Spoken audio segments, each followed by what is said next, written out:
Olá, queridos internautas e telespectadores aqui da TV Mundi, a TV da Nova Era, que leva só boas notícias para vocês e realmente eleva o espírito de todas as pessoas que ouvem e estão conectadas aqui na nossa telinha, tá? E nós estamos aqui agora dando prosseguimento a uma série de programas chamados Construtores do Nosso País, que foram as grandes personalidades que construíram através do seu trabalho, através do seu legado e deixaram aí na nossa história realmente legados impressionantes. E agora nós vamos falar de uma personalidade muito interessante da nossa história, que teve um papel muito importante na geografia do nosso país, que é Raposo Tavares. Ele nasceu em 1598 em Portugal.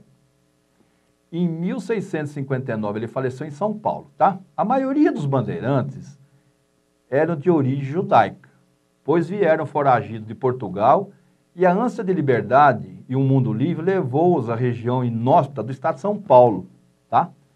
Não foi só a busca de enriquecimento, mas de expansão de uma terra prometida.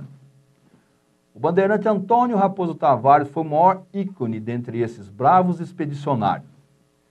Nascido numa família de origem judaica, aos 20 anos veio de sua terra natal, que era Portugal, para tentar a sua vida na colônia brasileira, fugindo dos tormentos lá da Inquisição, lá que estava acontecendo na Europa.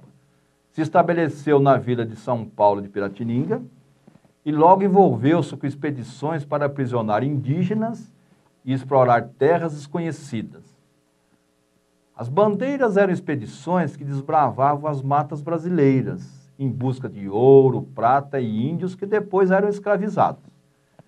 Partiam com pouca alimentação e dependiam do que iam encontrando pelo caminho, e assim iam criando povoados. Então aqui cabe um comentário pelo seguinte, que eles eram um contingente muito grande, os bandeirantes e todo o seu, o pessoal que ia junto, e eles iam ficando, alguns, e foram criando povoados pelas ribeirinhas que eles iam passando, em especial pelos rios. Por quê? Antigamente, os caminhos eram diferentes, gente. As pessoas andavam de mula, de cavalo e iam seguindo através dos rios. É que nem hoje uma beleza, você sobe num avião aí e rapidamente está lá na Europa, tá? As tropas eram formadas por homens brancos, muitos mamelucos e índios, que serviam de guias nas florestas. Durante o século XVII, centenas dessas expedições iam seguindo rumo ao interior da colônia e a maioria delas partia aqui de São Paulo, navegando pelo rio Tietê e seus afluentes. E tinha o Pico do Jaraguá como uma bússola, porque o Pico do Jaraguá tem um papel muito importante dentro, justamente do direcionamento dos bandeirantes, tá? A venda de índios capturados tornou-se uma fonte muito boa de recursos para a capitania de São Vicente. Durante a invasão holandesa em Pernambuco, quando o tráfico negreiro foi interrompido, os escravos índios, então, eles ficaram mais valorizados em toda a colônia. E as bandeiras se tornaram fundamentais para o crescimento do país. Então, já nessa época, já existia uma resistência realmente com o tráfico de escravos. Então, os índios, em especial os bandeirantes, começaram a ter aí um tipo de negócio, vamos dizer assim, da época, tá? De escravização aí dos índios. As expedições buscavam, em especial, os índios que já eram catequizados, acostumados ao trabalho agrícola, que viviam em grandes grupos, de missões fundadas pelos jesuítas, tanto espanhol como português. Nesse tempo, os padres administravam mais de 33 missões pela colônia, perfazendo mais de 100 mil indígenas, com expedições em Guairá, Ipitatim, Uruguai e Itapi. Raposo Tavares assegurou a posse brasileira aos atuais estados. Olha só, Rio Grande do Sul, Santa Catarina, Paraná e Mato Grosso. Olha que impressionante, gente. Entre uma expedição e outra, Raposo Tavares tornou-se juiz ordinário da vila de São Paulo de Piratininga, ouvidor da capitania de São Vicente, tá? De 1639 a 1642, ele entregou uma força paulista para combater a invasão holandesa, lá em Pernambuco e na Bahia. Sua maior missão foi exploração da bandeira dos limites, indo a Portugal e traçando os planos para aumentar os domínios do território brasileiro e explorar as bandeiras. Aqui é importante, porque o Brasil já tinha expandido uma parte do seu território, Só que não existia uma demarcação. Então, os bandeirantes eles foram importantes, aí ele foi até Portugal justamente para traçar planos de expansão do território. Porque vocês lembram lá do Tratado de Tordesilhas. Eles foram empurrando aquela linha, só que ainda não existia uma lei que oficializava todo aquele território conquistado pelos bandeirantes, tá? Na primeira viagem continental, ele saiu de São Paulo em 1648 com 2.000 pessoas, sendo 1.000 índios, percorrendo 10.000 quilômetros, do Atlântico à Bolívia, da Bolívia ao Amazonas, passando pelo Trópico de Capricórnio e descendo, né, pelo Trópico do Equador.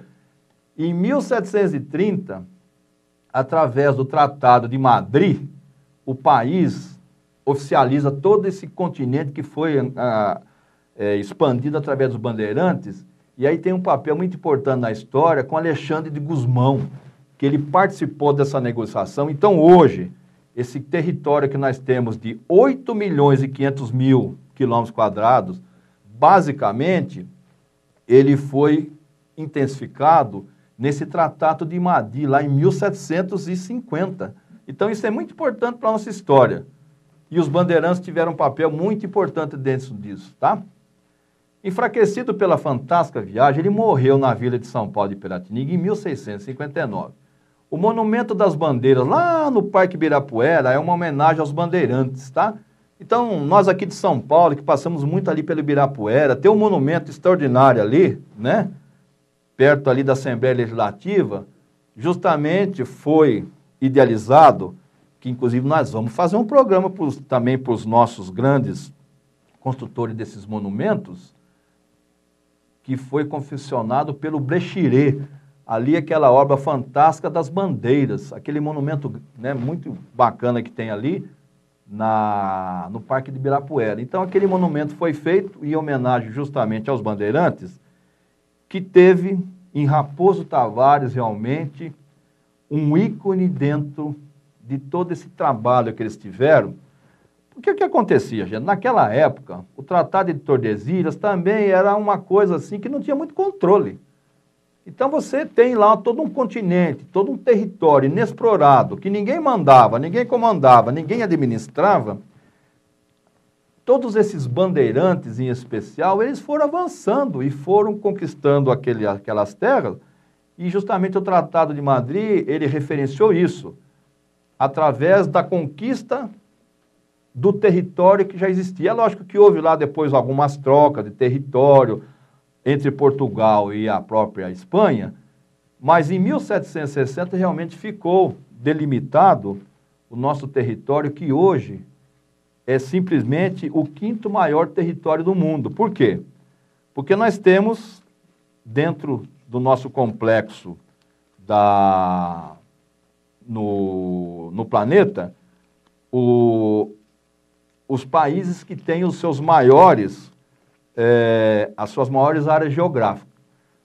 A maior área geográfica do mundo é a Rússia, que nós já falamos lá da Rússia. 17 milhões de metros quadrados. A população da Rússia é de 150 milhões de pessoas, tá? Depois, o Brasil é o 5º com 8.515.000. Justamente o quê? Fruto do trabalho desses grandes líderes bandeirantes, que teve em Raposo Tavares realmente um ícone, tá? Então, nós vamos deixar vocês aqui com um pequeno intervalo. Não sai daí não, nós estamos falando das grandes personalidades, dos construtores do Brasil, aqui na TV Mundo e no nosso programa Retrato da História. Só um minutinho, nós já voltamos.